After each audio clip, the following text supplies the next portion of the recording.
नमस्कार दोस्तों, कैसे हैं आप लोग। आज देश को बहुत बड़ी खुशखबरी मिलने वाली है। चंद्रयान आज लैंड करने वाला है। बस कुछ ही घंटों की बात है और फिर चंद्रयान लैंड करेगा। अभी मैं अपने रोज के योग और एक्सरसाइज करके मैं लौट रहा था, तो सोचा कि आपको इस खबर से अपडेट करा दूं, क्योंकि इसके बाद मुझे ऑफिस जाना होगा। तो भारत पे ये जो मून मिशन चंद्रयान 3 का लैंडर जो है वो आज शाम करीब 6:04 पर चंद्रमा के साउथ पोल पर लैंड करेगा। फिर इसका रैंप खुलेगा और प्रज्ञान रोवर इसे चांद की सतह पर ले लाएगा और फिर विक्रम लैंडर जो प्रज्ञान की फोटो खींचेगा और प्रज्ञान विक्रम की, देखिए दोनों एक दूसरे को फोटो खींचेंगे और इस फोटो को पृथ्वी पर सेंड किया जाएगा। अगर भारत अपने इस मिशन में सफल रहा तो वो ऐसा करने वाला पहला देश होगा। ध्यान रखिएगा, पहला देश होगा। अभी कुछ ही दिन पहले रूस का जो लैंडर है वो क्रैश कर गया है और इस लिहाजा भारत का ये जो चंद्रयान है, यानी रूस के चंद्रयान के क्रैश करने के बाद भारत के चंद्रयान पे सबकी नजर है, पूरी दुनिया की नजर है। सारे लोग ये देखना चाह रहे हैं कि भारत का चंद्रयान कैसे सफल लैंड कर रहा है, क्या क्या प्रोसेस हो रहा है, कि निगाहें उस पे है, इसरो की निगाहें हैं। लगातार वैज्ञानिक 24 घंटा जग रहे हैं। चंद्रयान के एक एक गतिविधि पर पूरी तरह से नजर है। मैं भी आपको थोड़ा बहुत डिटेल बता रहा हूँ और आप भी इसको गौर से सुनिएगा, गौर से देखिएगा, क्योंकि यह बहुत इंपॉर्टेंट है। देश के शान की बात है और भारत ऐसा करने वाला पहला देश होगा। इससे इसरो के जो चेयरमैन हैं उन्होंने कहा है कि 9 अगस्त को विक्रम की लैंडिंग को होना तय है और अब मान लीजिए कि अगर सब कुछ फेल हो जाता है और अगर सभी सेंसर फेल हो जाते हैं, कुछ भी काम नहीं करता है, फिर भी विक्रम लैंड करेगा। सोचिए क्या कह रहे हैं कि अगर फिर कुछ भी काम नहीं करेगा फिर भी विक्रम जो है वो लैंड करेगा, बशर्ते जो एल्गोरिदम जो है उसका वो करीब एकदम ठीक हो। और लिहाजा इस पूरे चीज को सुनिश्चित करने के लिए पूरी टीम लगी हुई है। हर तरफ वैज्ञानिकों की टीम उस पर निगाह बनी हुई है। अगर इस बार विक्रम के दोनों इंजन काम नहीं करेंगे तब भी वो लैंड करने में सक्षम होगा। सोचिए, पिछली बार इंजन में प्रॉब्लम हो गई थी और इस बार ऐसी तकनीक बनाई गई कि अगर इंजन काम भी नहीं करेगा तो भी जो है ये विक्रम लैंड करेगा। अब इसको लेकर पूरे देश में हर जगह पूजा पाठ भी चल रहा है, चाहे महाकाल का मंदिर हो, चाहे नीलकंठ का मंदिर हो, चाहे कुरुक्षेत्र का ब्रह्म सरोवर हो।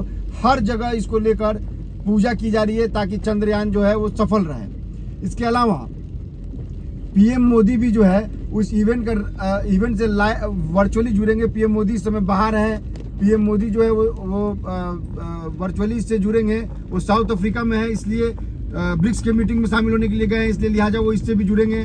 और वही नहीं, ब्रिटेन में भी कई जगह, देश में नहीं ब्रिटेन में भी, विदेशों में भी इसको लेकर, चंद्रयान को लेकर हवन किया जा रहा है। यह मनाया जा रहा है कि चंद्रयान सफल हो, क्योंकि पूरे भारतीयों की निगाह, 140 करोड़ देशवासियों की निगाह इस वक्त चंद्रयान पर है और यह बहुत ही इंपॉर्टेंट है। हर जगह पूजा पाठ चल रहा है, कहीं नमाज अदा की जा रही है, कोई नृत्य करके चंद्रयान को कह रहा है कि सफल हो, भगवान को खुश कर रहा है, कहीं पूजा पाठ चल रहा है।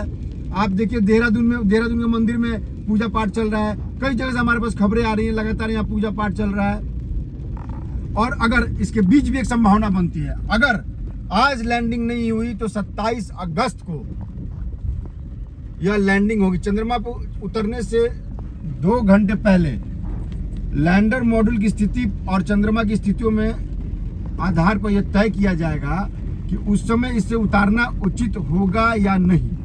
अगर कोई भी फैसला या कोई भी फैक्टर इस फैसले को तय करने में थोड़ी सी भी ऊपर नीचे होता है या उसके फैसले लेने में कोई भी प्रॉब्लम आती है तो फिर इसको 27 अगस्त को लैंड कराया जाएगा। इसलिए इसकी भी संभावना पर्याप्त है। अब क्या है कि जो चंद्रयान का दूसरा और फाइनल जो डिस्ट्रीब्यूशन सिस्टम है, जो इसको ड्यू सेटिंग कहते हैं, ड्यू सेटिंग मतलब डिसेट करना इसको कहते हैं, वो ऑपरेशन जो है रविवार को रात 1:06 मतलब 50 मिनट माफ कीजिएगा पूरा हुआ था। इसके बाद लैंडर की चंद्रमा से न्यूनतम दूरी 25 किलोमीटर और अधिकतम दूरी 134 किलोमीटर रह गई है। डी बूस्टिंग जिसको कहा जाता है, डी बूस्टिंग एक टर्म है। इससे क्या होता है कि इससे स्पेसक्राफ्ट की स्पीड को धीमा किया जाता है। ऊपर भी मैंने आपको डी बूस्टिंग के बारे में बताया कि उसके लिए भी बड़ा इंपॉर्टेंट चंद्रयान के लिए। अब इसके बाद क्या होगा कि लैंडिंग के समय 4 फेज होंगे। अब जरा चारों फेज को आप जानिए, लैंडिंग के समय कौन कौन फेज होंगे, यह बेहद इंपॉर्टेंट है, इसको जानना। लैंडिंग के समय जो 4 फेज होंगे, उसमें पहला फेज होगा रफ ब्रेकिंग फेज। इस वक्त लैंडर की लैंडिंग साइट से 750 किलोमीटर दूर होगा और स्पीड लगभग 1.6 किलोमीटर पर सेकंड होगी।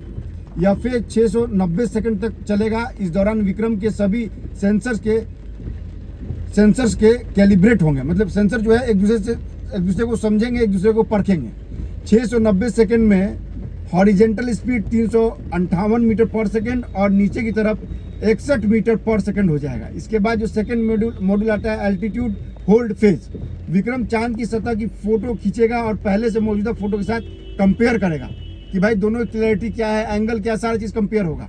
चंद्रयान 2 के टाइम में यह फेज 38 सेकंड का था और इसे 10 सेकंड का कर दिया गया था। अब इसे 10 सेकंड का कर दिया गया, माफ कीजिएगा। इस दौरान हॉरिजेंटल वेलोसिटी 336 मीटर पर सेकंड और वर्टिकल वेलोसिटी 59 मीटर पर सेकंड हो जाएगी। अब तीसरा फेज देखिए क्या होगा। तीसरा फेज होगा फाइन ब्रेकिंग फेज। यह फेज 175 सेकंड तक चलेगा और इसमें स्पीड जो होगी जीरो पर आ जाएगी। लैंडर की पोजिशनिंग पूरी तरह से वर्टिकल हो जाएगी। सतह से उसकी जो ऊंचाई है वो करीब 800 मीटर से 1300 मीटर के बीच में होगी। इसके बाद जो अहम बात होगी वो ये आएगा कि विक्रम के सेंसर चालू किए जाएंगे और हाइट नापी जाएगी, मतलब ऊंचाई नापी जाएगी इसकी। फिर से फोटोज लिए जाएंगे और कंपेयर किया जाएगा। चौथा फेज होगा टर्मिनल डिसेंट फेज। अगले 131 सेकंड से लैंडर सतह से 150 मीटर ऊपर आ जाएगा। लैंडर पे लगा हैंजेड डिटेक्शन कैमरा सतह की तस्वीरें खींचेगा। विक्रम पे लगा हाईजेट डिटेक्शन जो कैमरा है वो नो ये सब शब्दों को बोलेगा और टेस्ट रन चलाएगा वहां पे। इसके बाद अगर सब सही रहा तो विक्रम 73 सेकंड में चांद पर उतर जाएगा। यहीं पे प्रॉब्लम होगी। अगर मान लीजिए अगर उसको कोई भी संदेश मिलता है, फोटो अगर गड़बड़ आती है तो वो तुरंत इसको कहेगा भाई हम 27 अगस्त को उसको लैंड करेंगे। अगर नो गो की कंडीशन होगी तो 150 मीटर आगे जाकर रुकेगा, फिर से सतह चेक करेगा और सब कुछ सही रहा तो लैंड किया जाएगा। अब देखिए लैंडिंग के बाद क्या होगा। लैंडिंग के बाद क्या होगा कि डस्ट सेंटल होने के बाद विक्रम चालू होगा और कम्युनिकेट करेगा। फिर रैंप खुलेगा और प्रज्ञान रोवर रैंप से चांद की सतह पर उतरेगा। पहिया चांद की मिट्टी पर अशोक स्तंभ और इससे लोगों की छाप छोड़ेंगे, अशोक स्तंभ की छाप छोड़ेंगे। सोचिएगा विक्रम लैंडर प्रज्ञान की फोटो खींचेगा और प्रज्ञान विक्रम की। इन फोटोज को पृथ्वी पर सेंड किया जाएगा। अब चंद्रयान के जो पूरा प्रोसेस है, ये पूरा प्रोसेस चल रहा है और अब जो है इसमें क्या होगा कि यह जो है पृथ्वी से उसी तक का सफर भी एक तय होगा कि 14 जुलाई को चंद्रयान पृथ्वी की 170 किलोमीटर इंटू 36,500 किलोमीटर की ऑर्बिट में छोड़ा गया। 15 जुलाई को पहली बार ऑर्बिट बढ़ाकर 41,762 किलोमीटर गुने 173 किलोमीटर की गई। 17 जुलाई को दूसरी बार ऑर्बिट बढ़ाकर 41,603 किलोमीटर गुने 226 किलोमीटर की गई। 18 जुलाई को तीसरी बार ऑर्बिट बढ़ाकर 51,400 किलोमीटर गुने 228 किलोमीटर की गई। 20 जुलाई को चौथी बार ऑर्बिट बढ़ाकर 71,351 किलोमीटर और 233 किलोमीटर की गई।